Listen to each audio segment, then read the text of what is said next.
Hi guys, welcome back to Travelling Tonka and welcome to Barry Island and Barry, which is in Wales. We were visiting Cardiff for the weekend and we had a spare day whilst we were there, and as this is only 30 minutes up the road, we decided to take a trip and see what it was like down there. So as you can probably tell, it's not actually that busy, but that was because this was filmed in the middle of September, so it's not actually in holiday season, so people probably won't be coming down to the seaside, mainly because the weather's probably not great around this time of year. But luckily it actually was quite nice. I mean, it looks like it's going to rain there, but it was warm and sunny. This is filmed on a Saturday morning as well, and it's around about 9:30, so it's still quite early. So I'm not sure if it got busier later on or anything. We did also visit later in the evening the night before, but you'll see it was pretty much the same then as well. Now, for those of you that watch the popular TV show Gavin and Stacey, will probably realise a few of the spots here, and that is mainly why we came here, to have a look round and actually go on the places that were used as filming locations. So obviously, looking out to this beautiful beach that we have here, there was a few moments that they've had that you would have seen on the programme filmed out there. This would have been where it was filmed. It's actually a really stunning beach and really clean as well, so it was nice to look at. So this is the famous arcade in which Nessa worked at, and it is advertised everywhere on there. You can't miss it. It's called it there. I mean, obviously they are capitalising on the fact that the program was filmed here, and there's lots of merchandise for sale and things like that, which is good for a small bit of tourism that it brings in. As you can see there's tea towels on sale with various characters, and there's all sorts of things that you would expect to find at the seaside that are actually got different things from Gavin and Stacey on it, which are just nice to have as a souvenir.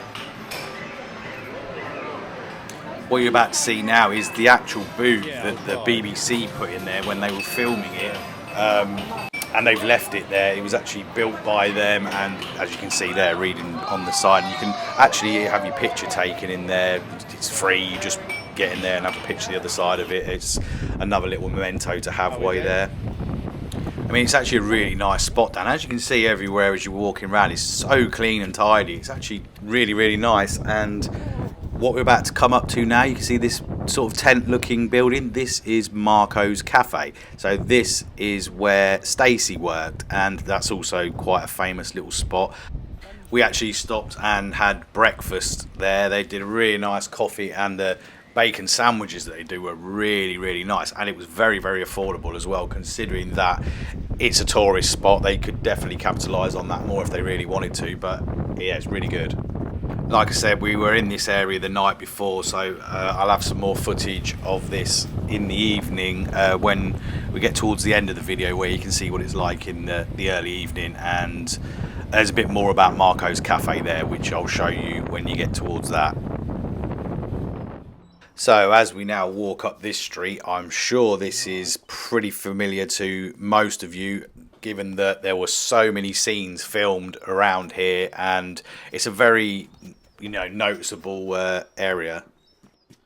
So we're walking up the hill. It's very, very steep actually. It probably doesn't look as much maybe on here, or actually maybe it does, but yeah, it was very steep. I think the number was 42 if memory serves me right, but you're about to see the house where most of it was filmed and where they lived.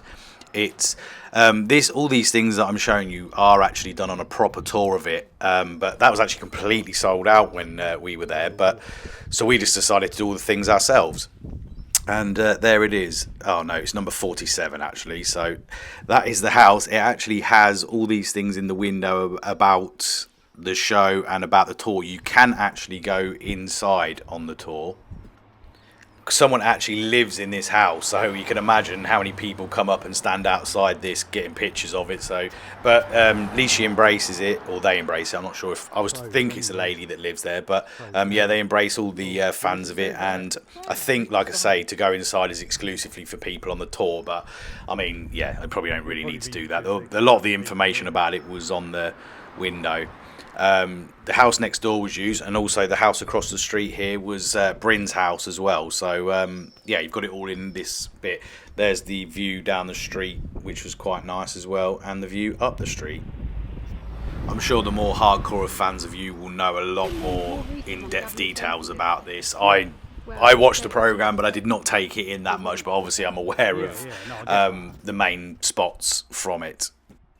Everything's all in quite close proximity, actually. So from now, we started walking down, and we are heading to the next location. So we walked down the hill and to the left, and followed that for about 25 minutes, I think it was. And as you're about to see now, we are just about to come round the corner to the pub, which was known as the Dolphin in the TV show, but it was actually called the Bassett Bar at the Tadros Hotel. I think it was mainly used to film the Christmas special, which was done up at this end of it. And I think there was a couple of other episodes that have also been filmed in here. As you can see, the dolphin signs are up in there, but it's a proper old school pub. But it was really nice. People were so friendly in there. We had a couple of drinks in there. The beers are actually reasonably priced as well, so that was also good. But yeah, it's a very nice local place. So as I said earlier, we did spend a bit of the evening the night before just walking around this area, and again, it was really quiet. So this would have been the Friday night, so we thought we'd go down there, but there wasn't much open really. But just so you can see what it's like. I can imagine in the summertime, it's actually probably a really nice place to come and visit. As we were only down here for one night, we didn't want to spend a lot on a hotel, and actually the hotel prices were not that cheap, but we did find somewhere called the Mount Rooms, which it was actually a nice-ish hotel. I mean, the rooms were a little bit outdated, but they were clean, and but that was the main thing. But the hotel price was only about £50 a night, which was really good considering the other ones were well over £100. So that's something to bear in mind, and it's actually walkable distance down here, walkable distance to the town centre and everything as well. So that was a good location to find. And actually, for the hotel, they actually had a boozy bingo event on that night as well, because we walked down into the main town area and there wasn't much on. A lot of the places were shut. I mean, I think you had just one big Weatherspoons that was open and maybe one other place. But like I said, as it's out of season, there's not many places open. So we actually went back and had a drink at our hotel, and it was absolutely buzzing in there till quite late. So it's another hotel that does events quite often. So if you're into that sort of thing and don't want to venture too far, that's also good to know there. So you're seeing this big block paving area around here, and that probably also looks familiar. I mean, obviously you've seen it before with Marco's Cafe, which is there. Just in front of that is a patch of area where most fans of the TV show would have realised that's where Gavin and Stacey told each other they love each other for the first time, just there around that bit. But this is the actual cafe when no one is in it, and look, as you can see on the end there, they pay homage to the TV show as well. It's a nice little tourist thing for them, but it was very busy in there, so it's nice. I mean, look, as you can see, it's a lovely view out to the sea from there, so why not come down the front there and spend your time at breakfast and in the afternoon and what have you. I just want to say though, like the people that we met as we were going around, obviously it's the first thing people mention is about Gavin and Stacey, and I can imagine after a while it probably does get annoying to some of the people, locals that live there, and they don't only want to be known for that, but also it has brought a little bit of tourism to the place. There you go again, there's the amusement place where Nessa worked, which is obviously now shut along here, but yeah. I think as much as it's nice to bring in the tourists from that perspective, it's also nice to get to know the people from Barry for other things other than the TV show. And everyone that we met there, we found so friendly, which was very nice to have. What I did notice from being in Cardiff, the price difference, obviously I understand it's capital city and it's going to be more expensive, but it's quite a big difference to your food and drinks, what you'll get in Barry as to what you'll pay in Cardiff. So given that it's only 20 to 30 minutes up the road, this is a nice place to maybe add to your itinerary if you're going to Cardiff, or like I say, I think it'd be really nice down here in the summer. I mean, not that it's not nice now, but obviously it'd be much better if it was busier, everything's open, lots more people about. That said, it was nice to get to walk around the streets here with nobody about and actually get some footage, while it's like this, so that's also good. As we were walking around the corner here along to the left hand side, there's quite a few food places, and we did notice that on one of them they had the full order what Smithy has in the Indian restaurant. For some reason I don't actually have the footage of it. It was along here somewhere, but they actually do sell the big order that he had. Again, another thing to notice, the fun fair over to the right there, it actually looks quite decent and big, but there's only a couple of the amusement places on the outside open. None of the actual fun fair rides are open while we're there.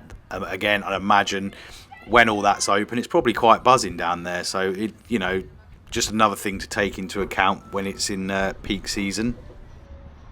You'll see now there's this place called Finnegan's Fish Shop and this long building along there. If you're wanting to have something to eat, that place was still really busy and the menu looked really good, so that's something to bear in mind while you're down there. We're just crossing back over the bridge, and once you get to the other side and turn right, you just follow that all the way down, you end up back in the main town. So like I say, all very walkable.